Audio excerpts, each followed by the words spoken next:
और हमने फिरौन को अपनी सब निशानियां दिखाई, मगर वो तकजीब और इनकार ही करता रहा। कहने लगा कि मूसा, क्या तुम हमारे पास इसलिए आए हो कि अपने जादू के जोर से हमें हमारे मुल्क से निकाल दो? तो हम भी तुम्हारे मुकाबिल ऐसा ही जादू लाएंगे।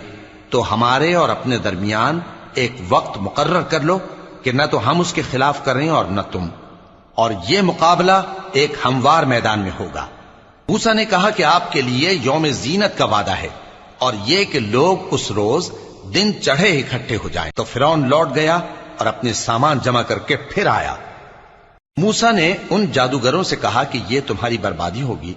अल्लाह पर झूठ न बांधो, वो तुम्हें अजाब से फना कर देगा, और जिसने झूठ बांधा वो नामुराद रहा। तो वो बाहम अपने मामले में झगड़ने और चुपके सरगोशी करने लगे। कहने लगे, ये दोनों जादूगर हैं, चाहते हैं कि अपने जादू के जोर से तुमको तुम्हारे मुल्क से निकाल दें।